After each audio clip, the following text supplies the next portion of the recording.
Hi students, நம்ம இந்த வீடியோல என்ன பார்க்க போறோம் அப்படினா law of motion அப்படிங்கற கான்செப்ட்ல impulse and law of conservation of linear momentumக்கு ரெலவெண்டா இருக்கக்கூடிய ஒரு இன்ட்ரஸ்டிங்கான ஒரு ப்ராப்ளத்தை தான் இந்த வீடியோல நம்ம பார்க்க போறோம்ப்பா. A child suspends a steel disc in a vertical plane by means of thread. Then he shoots the bullets on the disc by a toy gun. If the mass of each bullet be 2 grams and the bullet striking the disc with the velocity of 11 meter per second is returning with the same velocity, then what average force is being exerted on the disc? The child is firing 3 bullets per second அப்படினு கொடுத்திருக்காங்க. இந்த பிக்சரை பாக்கும்போதே உங்களுக்கு தெரியுது இந்த bullet அப்படின்றது இந்த டாய்கன்ல இருந்து ஒரு ஹேங்கிங்ல இருக்கக்கூடிய டிஸ்க் மேல போய் மோதுது. அப்படி மோதிட்டு திரும்ப ரிட்டர்ன் வரும்போதும் அதே சேம் வெலாசிட்டில என்ன செய்யுது நமக்கு ரிட்டர்ன் வருது அப்படின்ற மாதிரி இங்க ஹிண்ட் கொடுத்திருக்காங்க. அப்போ இந்த டிஸ்க் ஒரு ஃபோர்ஸை ஃபீல் பண்ணுது. இது எப்படி இருக்குன்னா நாம இங்க கொடுக்கக்கூடிய ஃபோர்ஸ்க்கு அது ரியாக்ஷன் பண்ணக்கூடிய நியூட்டனுடைய தேர்ட் லா மாதிரி ஒரு ஃபோர்ஸ் ஆக்ட் பண்ணுது. அப்போ நம்ம எவ்வளவு ஆவரேஜா ஃபோர்ஸ் கொடுத்தோமோ அதுதான் அந்த பேன்லயும் ரியாக்ட் ஆயிருக்கும் இல்லைங்களா? ஸோ அந்த ஆவரேஜ் ஃபோர்ஸ் தான் இங்கே கேட்டிருக்கிறாங்க. ஸோ இந்த இடத்துல இனிஷியலா எவ்வளவு வெலாசிட்டில போச்சு? 11 மீட்டர் பெர் செகண்ட் ஸ்பீட்ல போச்சு. இந்த புல்லட் பட்டு திரும்ப ரிட்டர்ன் வரும்போது அப்போ எவ்வளவு இருந்திருக்கும்?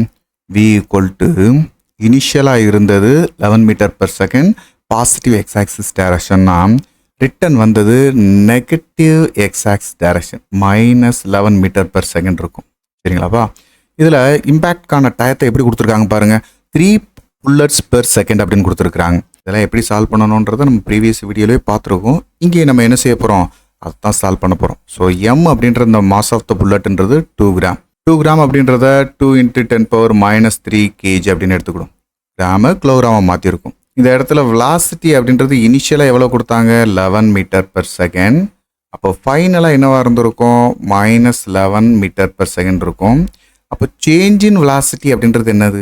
நம்ம எப்பயுமே vf மைனஸ் விஏன்னு கொடுப்போம் இல்லைங்களாப்பா? அப்போது vfன்றது -11, விஏன்றது -11, அப்போது டோட்டலாக -22 மீட்டர் பெர் செகண்ட் அப்படின்னு இருக்கு. சரிங்களா? இந்த நெகட்டிவ் சைன் தான் இண்டிகேட் பண்ணுதுன்னா இந்த ஆப்போசிட் டைரக்ஷன் அப்படின்றது தான் இண்டிகேட் பண்ணுது. மேக்னிடியூட் ஃபார்முலா எழுதும்போது இந்த சேஞ்ச் இன் வெலாசிட்டியை 22 மீட்டர் பெர் செகண்ட்னு எடுத்துக்கிடும். இந்த number of bullets per second அப்படின்றது என்ன கொடுத்துருக்காங்கன்னு பாருங்க.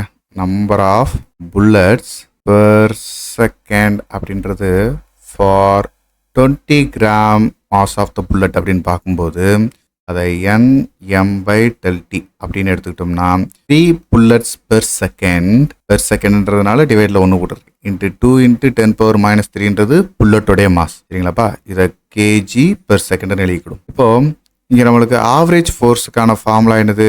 Rate of change of linear momentum. இந்த சேஞ்ச் இன் மொமெண்டம் அப்படின்றது எப்படி எழுதலாம்? இந்த இடத்துல நம்பர் ஆஃப் புல்லட்ஸை வச்சு சொல்லும்போது ΔV/Δ. ஸோ இந்த nm/Δt அப்படின்ற வேல்யூ நம்மளுக்கு ஆல்ரெடி தெரியும். 6 × 10⁻³ இந்த ΔVயோட வேல்யூ 22. ஸோ இதை நம்ம சிம்பிளிஃபை பண்ணோம்னாலே போதும் 132 × 10⁻³ நியூட்டன் கிடைக்கும். இந்த 10⁻³ சிம்பிளிஃபை பண்ணி சொல்லணும்னா இந்த ஆவரேஜ் ஃபோர்ஸ் வேல்யூ 0.132 நியூட்டன் கிடைக்கும்பா. இது சிம்பிளான ஒரு ப்ராப்ளம் தான். ஸோ இந்த கொஸ்டின் பெருசாக இருக்கிற மாதிரி நம்மளுக்கு இருந்தாலும் கான்செப்டை நம்ம கொஞ்சம் அண்டர்ஸ்டாண்ட் பண்ணிக்கிட்டோம் அப்படின்னோம்னா ஃபஸ்ட்டே நம்மளுக்கு தேவையான டேட்டாவை சிம்பிளிஃபை பண்ணி வச்சுக்கிட்டோம் அப்படின்னா டேரெக்டாக சப்ஸ்டியூட் பண்ணும்போது ரொம்ப வேகமாகவே நம்ம கால்குலேட் பண்ணிடலாம்ப்பா. தொடர்ந்து இதேமாரி நெக்ஸ்ட் ஒரு ப்ராப்ளத்தில் பார்க்கலாம். தேங்க்யூ. இந்த வீடியோ உங்கள் எல்லாருக்கும் பயனுள்ளதாக இருக்கும்னு நான் நம்புகிறேன். உங்களுக்கு இது ரொம்ப ஈஸியாக இருந்துச்சு அப்படின்னா மறக்காமல் லைக் பண்ணுங்கள்.